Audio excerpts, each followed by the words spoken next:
And welcome back, everyone. So yeah, we got the WRX back in the garage, and we're going to do that air pump delete that I was talking about earlier. So we're talking about deleting this, but it's not just this one component.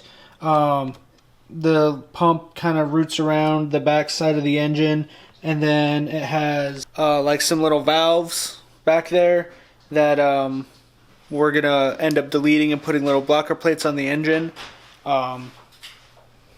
Yeah, no idea how to do this. The only videos that I've really seen already have the motor out of the car. So I know about where they are back there. But yeah, we're gonna kind of find out. I'll do a better job of filming this than we did Gabe's car. But yeah. So let's get started. So what we're going to do first is we're going to remove my intercooler piping, my blow-off valve, try to get a little bit more room in there and see what we're working with. Alright, so now that we got that intercooler piping out of the way, we can start trying to figure out where this actually goes to. I don't know how well you can see it, but it kind of slides around the back side of the engine in between it and the battery.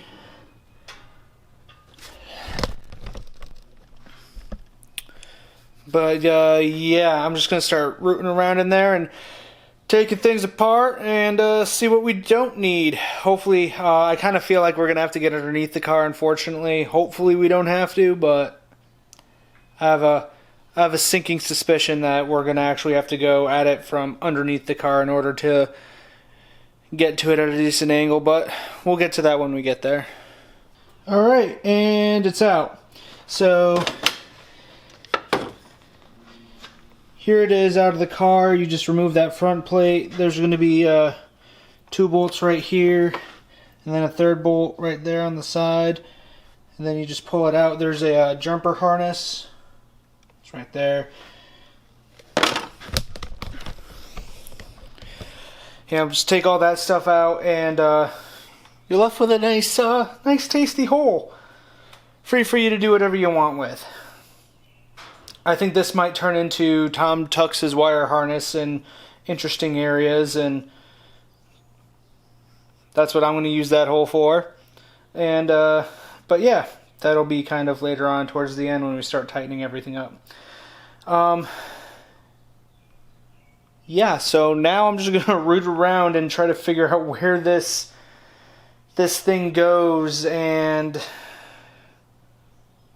try to pull it out. Because we still got this piece right here, and then everything else that's in that back area. So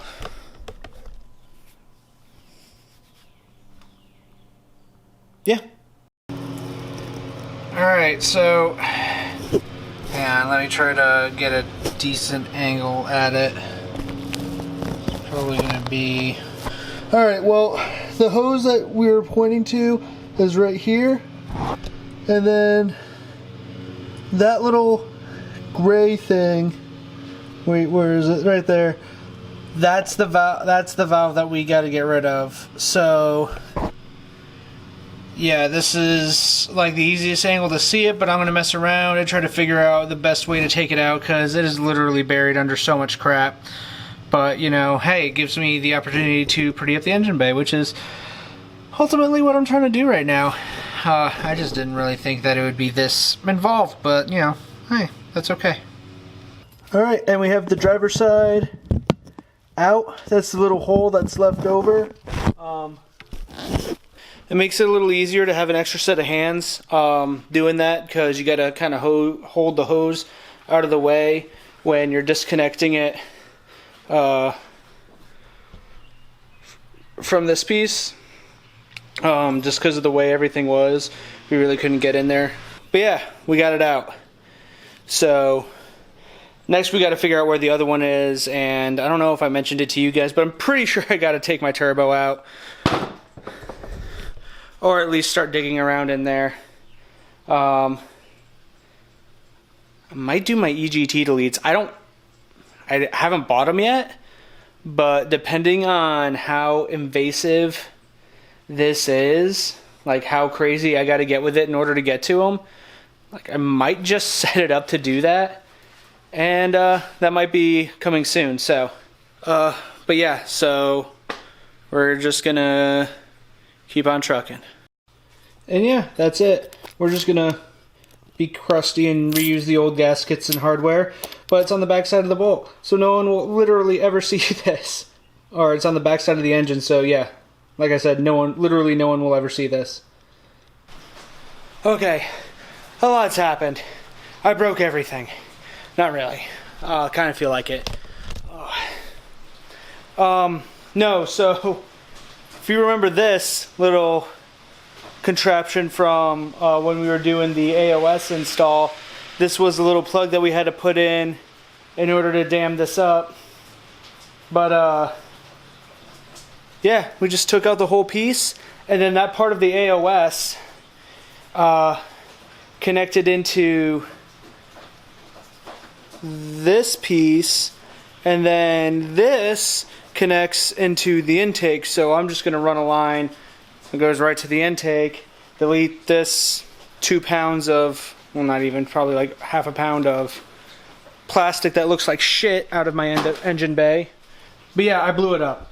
In an effort to root that piece out, I just completely just dismantled everything, which I'm strangely okay with, because the whole point of me doing this delete was, you know, to pretty everything up and make it look nice. Unfortunately, I spilt, I don't know, probably a solid quart of antifreeze all in my engine, so that's going to smell great if I can't sop it all up. But yeah, the humidity spiked, and now I'm like sweating like crazy because of the rain.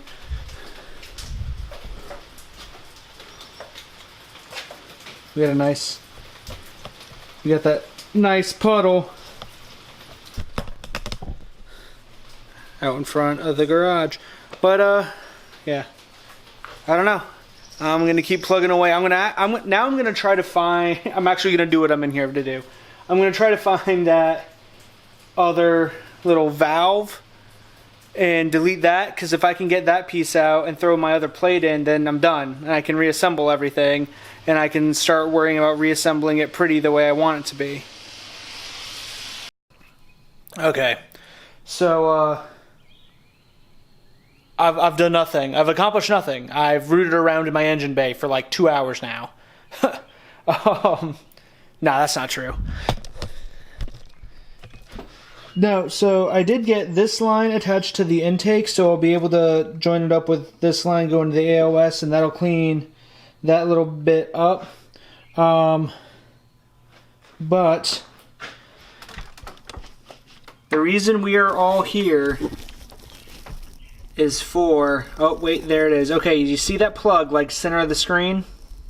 Alright, so that plug is attached to the valve that I need to delete. Yeah, I don't know. I don't know. I didn't think it was going to be this much. I'm totally screwed. It's not directly underneath my turbo, which is nice. I think if I can pull my intake off, then I'll be fine. But that's easier said than done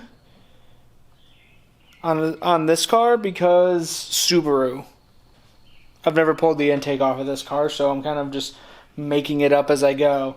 I tried pulling just the top piece off, but without, you know, disconnecting like the EGTs or whatever with the fuel rails and all that other happy nonsense, but it's beginning to look like that I might need to do that. So I'm gonna do a little research. I might come back to this today, it might be tomorrow, I don't know, but when I come back out here and I've done some research, you guys will know.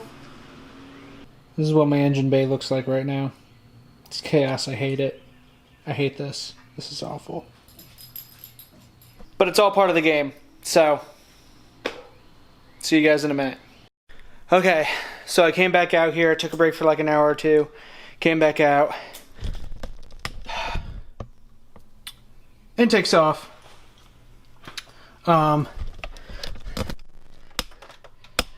This is what I have to remove.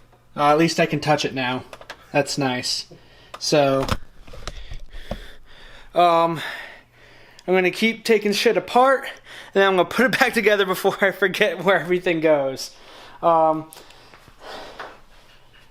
Yeah, this is the first time I've taken apart the fuel system since I switched to ethanol, and it smells like whole grain alcohol. Which, I mean, yeah, it's ethanol, go figure, but still, I was not fully prepared to, like, get drunk while working on my car on the fumes.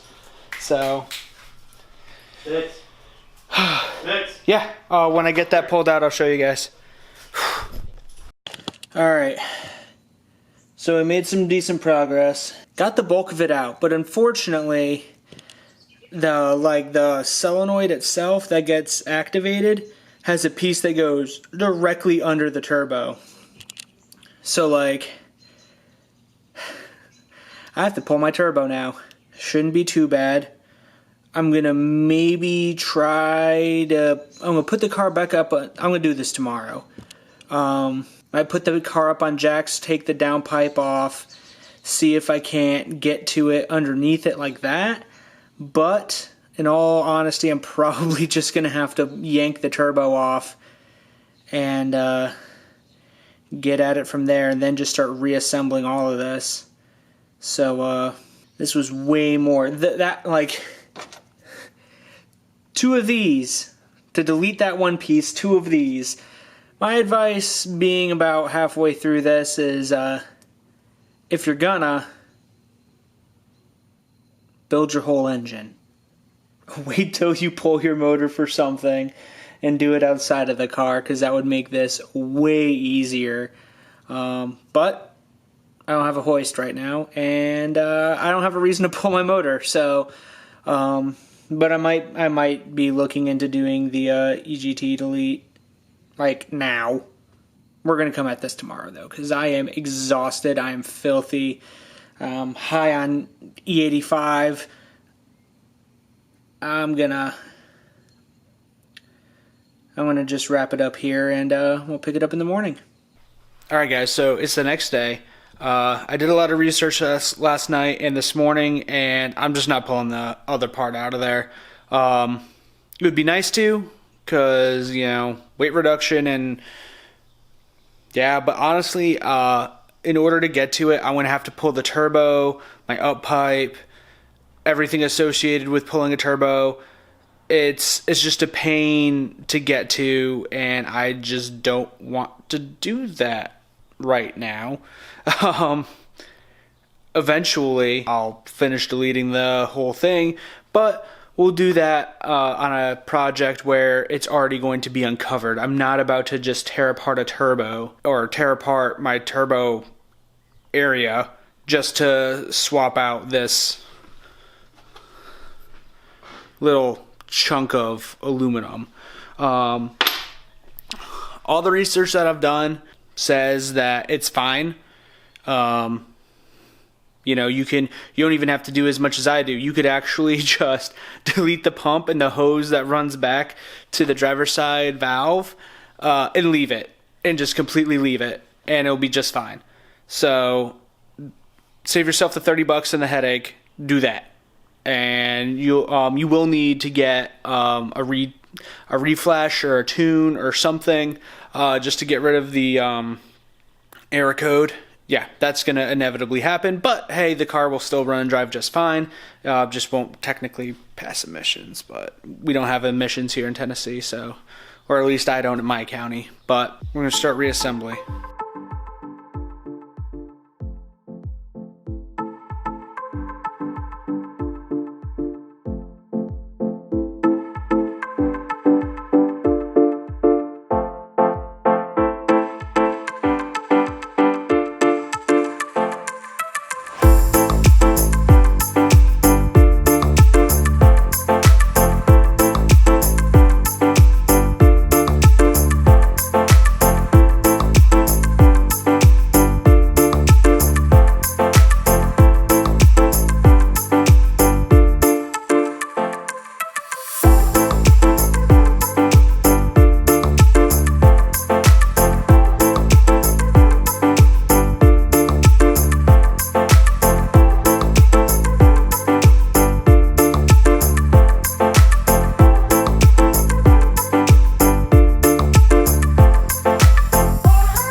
cut to the end and dropping my camera 47 freaking times, and it runs.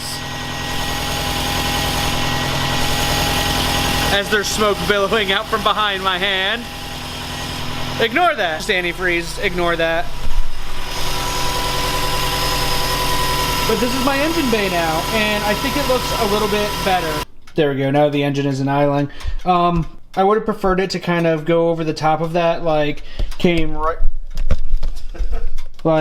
right over the top of it like that. But this kit's kind of designed to make room for that pump that's there, so it really doesn't. But yeah, I'm pretty stoked on, you know, the bay beautification. I think it's subtle, but I think it's a little bit neater. I think it looks a little bit better like this. I mean, granted, there's a hole right there, but you know, it's coming together. I think it looks a lot better. Yeah, I need to go run diagnostics on my camera, so I think this is going to be it. Because I dropped it, like I said, probably a half dozen times. Trying to film the time lapse, but you know, it is what it is. It appears to not be broken, so that's nice. Had an interesting startup, but it should be fine. In the meantime, you know, so go ahead and you can, you know, if you don't mind, subscribe. If you got nothing better to do, maybe leave a like, maybe a comment. I don't know. No pressure, you know, whatever it is that you feel like doing. But until next time, I'll see ya.